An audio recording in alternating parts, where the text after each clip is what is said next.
حکومت کو یہ واضح نہیں ہے کہ کتنی ویکسینز آئیں گی، کہاں سے آئیں گی. جو مطلب ریئیکشن اگر ہوا ہو فرسٹ ڈوز سے، اینافائلیکٹک شاک ہوا ہو یا مطلب ریئیکشن ہو، ان کو نہیں لگوانی چاہیے. سائنو فارم کا جو مطلب دبئی نے کا جو ڈیٹا ہے وہ کہہ رہا ہے کہ 86% ہے. برٹن نے 7 لاکھ لوگوں کو ایک دن میں امیونائز کیا.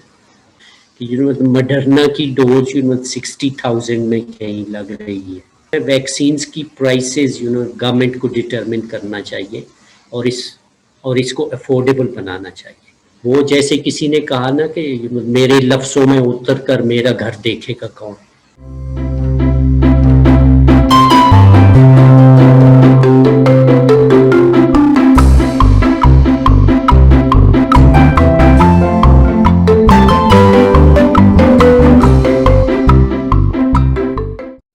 السلام علیکم ناظرین، پروگرام بات سے بات میں بلال نقیب کی جانب سے آپ سب کو خوش آمدید. ہمارا آج کا موضوع ہے پاکستان میں کرونا ویکسین سے متعلق عوامی خدشات اور تحفظات، اور ہمارے ساتھ شریک گفتگو ہیں ڈاکٹر عارف آزاد صاحب. آپ پیشے کے اعتبار سے میڈیکل ڈاکٹر ہیں، صحت عامہ اور پبلک پالیسی میں خاص مہارت رکھتے ہیں. آپ نے صحت کے حوالے سے متعدد پروگرام اور پروجیکٹس کے ڈیزائن اور اطلاق کے لیے بین الاقوامی ترقیاتی اداروں کو تکنیکی معاونت بھی فراہم کی ہے. آپ کا تحقیقی کام گارڈین اور بی بی سی سمیت کئی بین الاقوامی سطح کے اخبارات اور جرائد میں شائع ہو چکا ہے. آپ کی تصنیف patient Pakistan reforming and fixing health care for all in the 21st century بھی شائع ہو چکی ہے. السلام علیکم عارف آزاد صاحب، کیا حال چال ہے؟ جی بالکل ٹھیک جی، وعلیکم السلام. تھینک یو ویری مچ بلال صاحب، آپ نے آج مجھے بھی مدعو کیا. I am really grateful.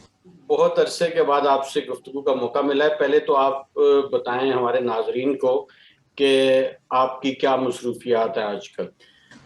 بس جی، آج کل ایک تو کووڈ کی تیسری ویو ہے، تو زیادہ تر تو گھر ہی، لیکن اس کے ساتھ ساتھ میں اینٹی مائکروبیل مطلب ریزسٹنس پہ تھوڑا سا کام ہو رہا ہے کہ اس کو کیسے کوانٹیفائی کیا جائے. اور وہ مطلب ڈرگز ریگولیٹری اتھارٹی کے ساتھ ہے کہ پاکستان میں کیسے سسٹم بنائے جائیں اور اس کو کیسے WHO کی اینول رپورٹ کے لیے ڈیٹا گیدر کیا جائے اور کس طرح. اور اس کے علاوہ جو دوستوں سے گپ شپ اور پڑھائی لکھائی اور ہم دیکھ رہے ہیں کہ تیسری ویو کہاں جاتی ہے اور جا رہی ہے. تو بس آج کل یہی ہے. آپ نے بھی سنا ہوگا کہ اب تیسری لہر کی زد میں وزیر اعظم صاحب بھی آ چکے ہیں، جبکہ دوسری طرف لوگوں کی ایک بڑی تعداد ابھی تک ویکسین کے حوالے سے کوئی واضح رائے نہیں رکھتی اور وہ اس آپشن کو اویل کرنے میں ہچکچا بھی رہی ہے. تو آپ کیا سمجھتے ہیں کہ ویکسین کی اویئرنیس کیسے ان میں لائی جا سکتی ہے اور کیسے ان کو اس ضرورت کا احساس دلایا جا سکتا ہے کہ انہیں اس آپشن کو ضرور اویل کرنا چاہیے؟ مطلب ہے اس کے لیے یہ میرے خیال سب سے بڑا کام تو حکومت کا ہی ہوتا ہے اور ساتھ ہی مطلب میڈیکل پروفیشنز کا. پاکستان میں ابھی تک حکومت کو یہ واضح نہیں ہے کہ کتنی ویکسینز آئیں گی، کہاں سے آئیں گی. تو مطلب میرا خیال ہے چونکہ اس لحاظ سے ان کا پلان نہیں ہے، تو اسی کے ساتھ ساتھ انہوں نے اویئرنیس پہ بھی اتنا کام نہیں کیا. اور جو ویکسینز ہیں ان کے بارے میں جو ہے معلومات دی جا رہی ہیں، مطلب اس کے لحاظ سے کچھ جو ہے سسٹمز اچھے بنے ہیں، لیکن میرا خیال ہے اس کے پیچھے جو پالیسی ہے اس میں بڑے مسئلے ہیں. مثلاً اس وقت جو مطلب فرنٹ لائن ہیلتھ ورکرز کو دی جا رہی ہیں اور ایلڈرلی کو، لیکن کل ہی کسی نے مجھے بتایا کہ مطلب فرنٹ لائن ہیلتھ ورکرز کو ابھی انہوں نے پاز کر دیا ہے، ابھی وہ روک دی ہے اور ابھی ایلڈرلی کو لگا رہے ہیں. حالانکہ میرا خیال ہے یہ بالکل اس قسم کی پالیسی ہے جو نہیں ہونا چاہیے، کیونکہ بالکل ہیلتھ ورکرز ہیں ان کا تو آن گوئنگ یہ رہتا ہے، کیونکہ انہوں نے پیشنٹ کے ساتھ ڈیل کرنا ہے. اگر آپ ان کو ویکسینیٹ نہیں کریں گے تو یہ کام آگے نہیں بڑھے گا. اس کے علاوہ تھوڑی سی ویکسین ہیزیٹنسی کے مسئلے ہیں، وہ تو ساری دنیا میں ہے.